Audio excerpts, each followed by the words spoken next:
Hello and welcome. Yes, welcome back to part 2 of this year's October B&M sets in December. Obviously yesterday I uploaded part 1, which included the 2 History of the Daleks sets and the 2 variations of the 5 Doctors set.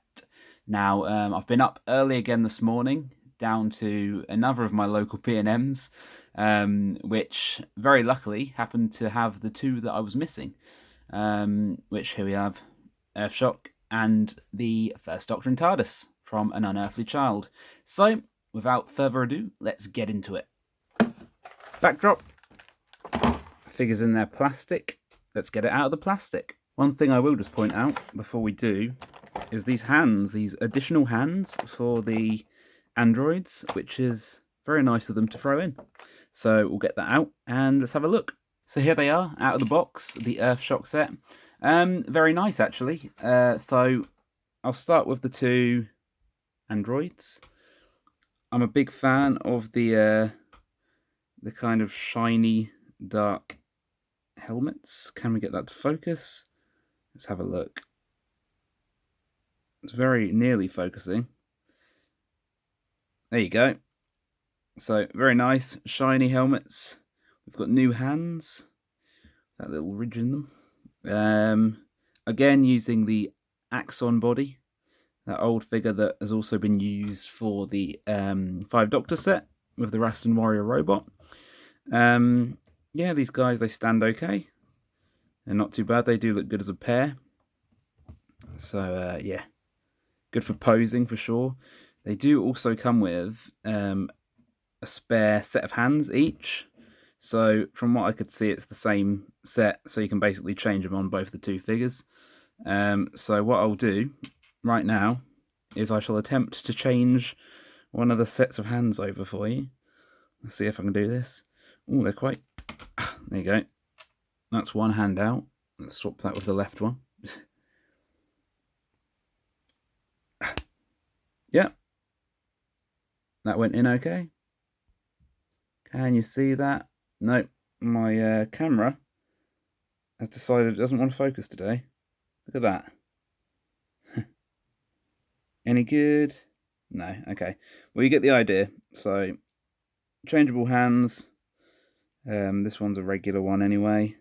But yeah, I think that's a nice feature. They didn't have to include that. So, thank you very much, character. Looks like he's waving now.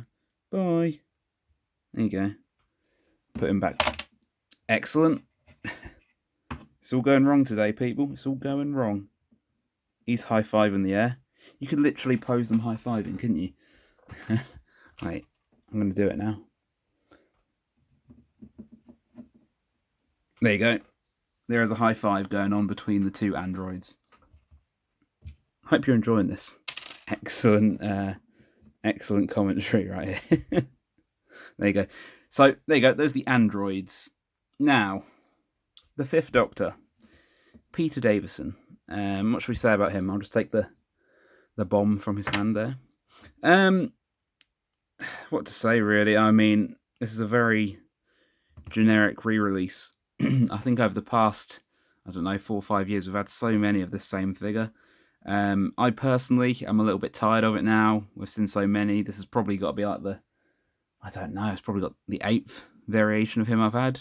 What have we had? So we've had him like this. We've had him in the clean TARDIS set with his hat on. We've had him in the Androzani TARDIS set. And we've had him in... I swear we've had him in another 3-pack as well. I could be wrong. And yeah, and that's without counting all the countless years before that we've had him. But, there's slight differences. Obviously, you've got this kind of dirty wash. That goes down to his legs. So I'm guessing that's kind of replicating when he's kind of on the floor crawling towards the bomb. So I guess that's kind of cool, slightly different. I've never been a massive fan of the paint apps on these newer ones. Wait, there you go. So you see that face. Right here I've got an earlier release as well, which was from, I believe, the Resurrection of the Daleks set. I much prefer the one on the left. And I don't know why that is. I assume the paint apps are a little bit weaker on these ones because they're budget sets.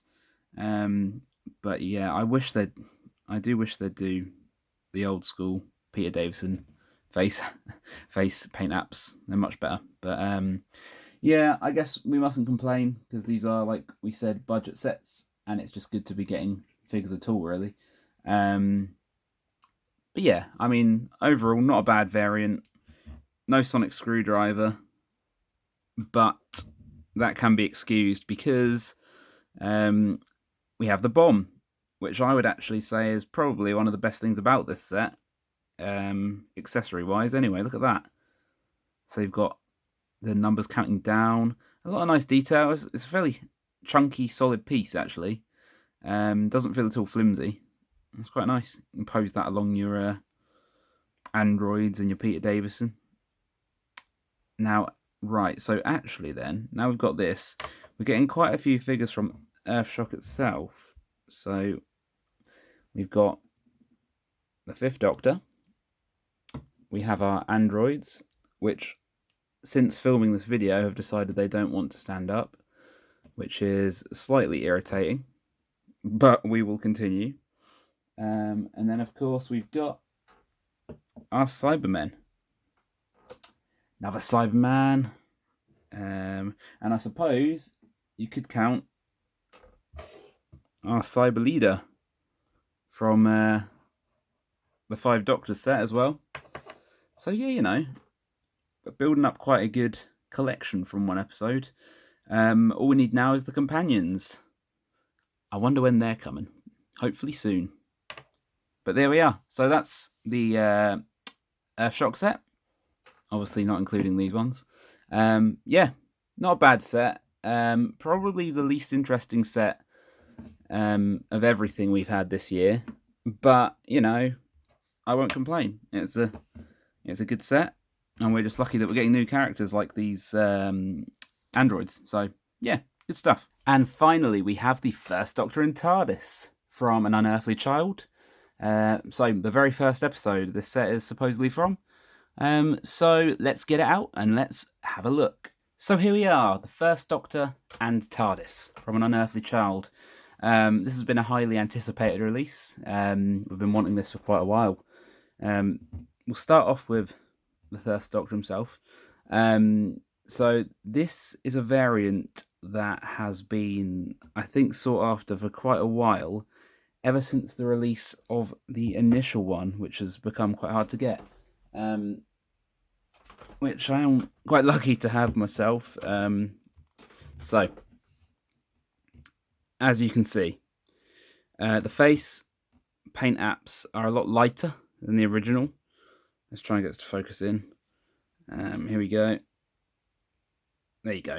So you can obviously see there's a little bit less detail has gone into this new one, especially in the eyes. So the eyes just look like they're a bit of a random, I don't know, just red. A lot more red than the original. And the cheeks do look a lot more pale. I would say the original release looks a bit more natural. But that being said, it's still a very nice likeness. It's probably actually the better of the William Hartnell sculpts with the longer hair at the back. And I think it's quite nice, actually. I do enjoy it. It's obviously hasn't got the cloak of this one or the cane. A few subtle differences as well. So I think it's the cravat is painted black rather than blue, seen on the original release. And then we've got the colour difference in the trousers. It's a slightly more checked than the original release. And then the shoes, they're the same. No, they're slightly different. These ones have more of a brown kind of tinge to them. So they're very different figures, actually. They're not hugely the same. We've gone out of focus again. I do apologise. Right, so I'm just going to bring you down to here. There you go. So you can actually see them side by side a bit better. So, yeah, I mean, I do really like the figure. I do prefer the original Forbidden Planet one, though. But obviously, if you weren't able to pick this up back in the day. This will be a very good substitute. I think it looks very good. It's good to have William Hartnell in that other variation. Obviously, very different to this one. His kind of more regular outfit. But I think for those that already have the more regular outfit, they're going to be happy to have this one. So yeah, very cool. I like that one. Finally then, moving on to the TARDIS itself. So, big point here is the new roof. It's a very nice looking roof, and it's, correct me if I'm wrong, but I think it's accurate to the actual episode itself. There was, of course, the very first Doctor TARDIS that came out probably 10 years ago or so now, which obviously wasn't as accurate as this. The only thing that was more accurate, I'd say, is the St. John's ambulance sign. Apparently character have lost the rights to use that now, so they've just kind of tried to do a little mock-up or a little representation that it's there. So yeah, I mean, it does the trick, doesn't it? You kind of put that down to, oh, it's an old 60s prop and it was bashed about a bit. But yeah, the actual style of this TARDIS I really like. I think the 60s TARDISes have a certain charm to them. So there's the base, you know, the flat base that we've got quite used to now. It's seen on most of the classic TARDIS releases that we see through B&M. And yeah, usual stuff. Opening doors. So if I just put that back, you can have your first Doctor coming out of your TARDIS. There we are. Obviously no insert, but you know, we've come to expect.